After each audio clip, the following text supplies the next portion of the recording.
صحیح مسلم میں حضرت زید بن ثابت رضی اللہ تعالیٰ عنہ سے روایت ہے کہ اللہ کے نبی صلی اللہ علیہ وسلم بنو نجار کے ایک باغ میں اپنے خچر پر جا رہے تھے اور ہم آپ کے ساتھ تھے۔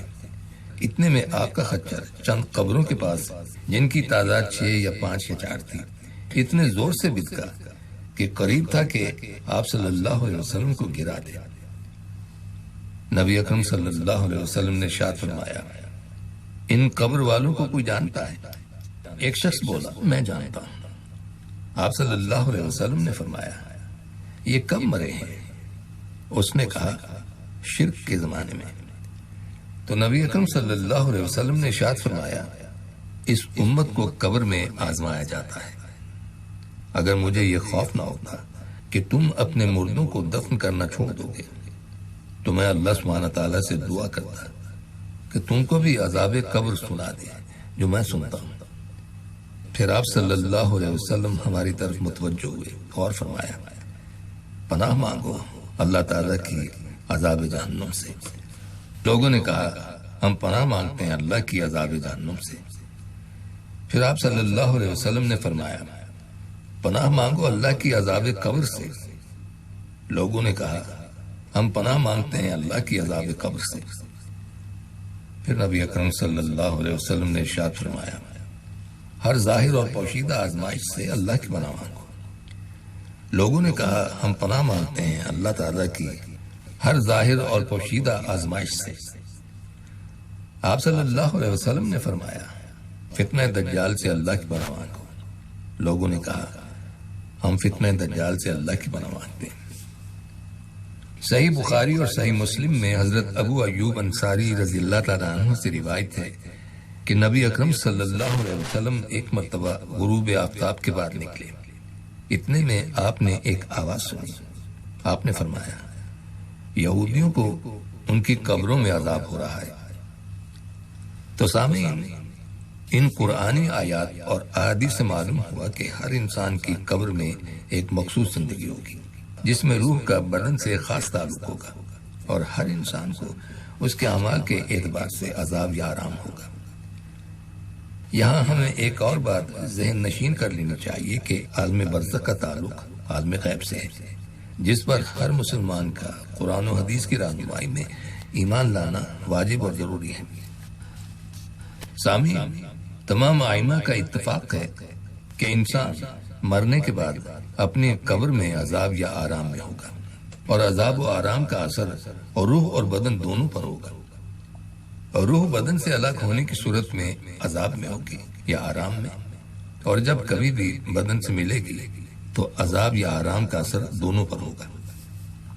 حضرت امام احمد بن حنبل رحمۃ اللہ علیہ سے عذاب قبر کے بارے میں دریافت کیا گیا تو آپ نے فرمایا، عذاب قبر کے بارے میں احادیث صحیح ہیں، ہم انہیں ثابت کرتے ہیں اور ان پر ہمارا ایمان ہے، کیونکہ اللہ کے رسول صلی اللہ علیہ وسلم سے صحیح سند سے ثابت شدہ حدیث کا انکار کرنا اللہ کے حکم کا انکار کرنا ہے۔ حضرت ابن تیمیہ رحمۃ اللہ علیہ نے اپنی مؤلفات میں کئی مقامات پر عذاب قبر کو ثابت کیا، چنانچہ وہ اپنی ایک کتاب میں لکھتے ہیں، یوم آخرت پر ایمان لانے کے ضمن میں وہ تمام چیزیں شامل ہیں جن کی اللہ کے رسول صلی اللہ علیہ وسلم نے موت کے بعد واقع ہونے کی خبر دی۔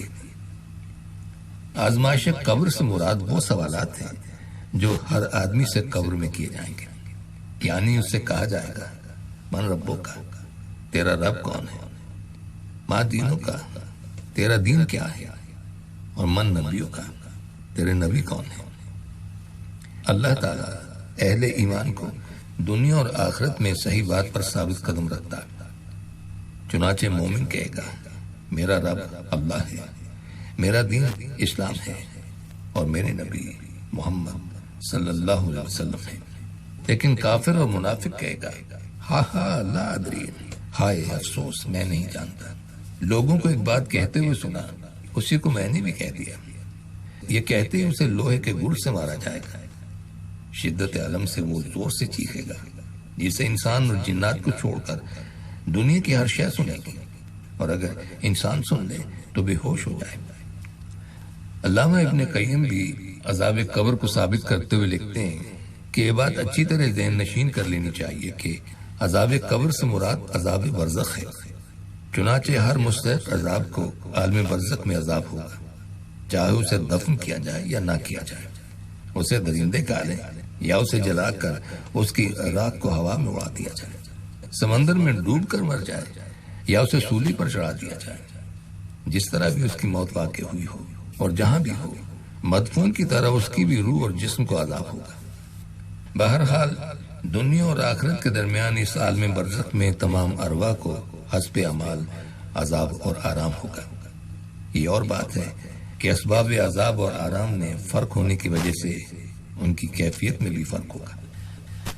کہتے ہیں کہ اقوام سابقہ میں سے ایک آدمی نے عذاب برزخ سے بچنے کے لیے اپنے بچوں کو وصیت کی کہ جب وہ مر جائے تو اسے جلا کر کچھ راکھ تیز ہواؤں میں اڑا دینا اور کچھ سمندر میں پھینک دینا۔ چنانچہ اس کے بچوں نے ایسا ہی کیا، لیکن بحکم الہی سمندر اور خشکی نے اپنے اپنے اندر موجود راکھ کے تمام اجزاء کو اکٹھا کر دیا۔ پھر حکم الہی ہوا کہ کھڑے ہو جاؤ۔ وہ مردہ فوراً اللہ کے حضور زندہ ہو کر کھڑا ہو گیا۔ اللہ نے کہا تم نے ایسا کیوں کیا؟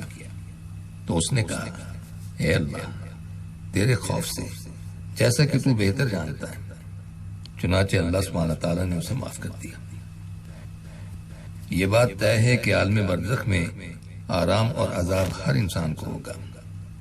اجزاء جسم کی کوئی بھی کیفیت ہو اور کہیں بھی ہو، اس سے اس کے عذاب اور آرام میں کوئی فرق نہیں ہوگا، جیسا کہ اس حدیث سے معلوم ہوا کہ عالم برزخ میں راکھ شدہ اجزاء جسم کو بھی آرام اور عذاب ہوگا، یہاں تک کہ اگر کسی مردہ آدمی کو تیز ہواؤں میں درخت پر لٹکا دیا جائے تو اسے بھی برزخی عذاب اور آرام ضرور ہوگا، اور اگر کسی نیک آدمی کو طے بتائے آگ کے شعلوں کے نیچے دفن کر دیا جائے تو اس کے جسم و روح کو برزخی سکون اور راحت میسر ہوگی، اور اللہ تعالیٰ اس کے لیے یہ آگ ٹھنڈی اور سلامتی والی بنا دے گا، اس لیے کہ تمام عناصر عالم اپنے خالق اور مالک کے تابع ہیں، جس طرح وہ چاہتا ہے ان کی حالت کو بدلتا ہے۔ اس کے لیے کوئی چیز مشکل اور دشوار نہیں ہے، بلکہ کائنات کی ہر شے اس کی مشیت کے تابع ہے اور اس کے حکم کی فرما بردار ہے۔ اللہ کی اس قدرت کاملہ کا انکار کرنا اس کی ذات اور اس کی ربوبیت کے انکار کے مترادف ہے۔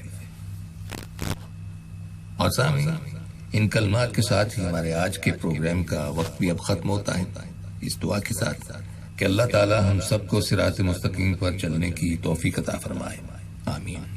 آئندہ ملاقات تک کے لیے محمود احمد کو اجازت دیجیے، اللہ حافظ۔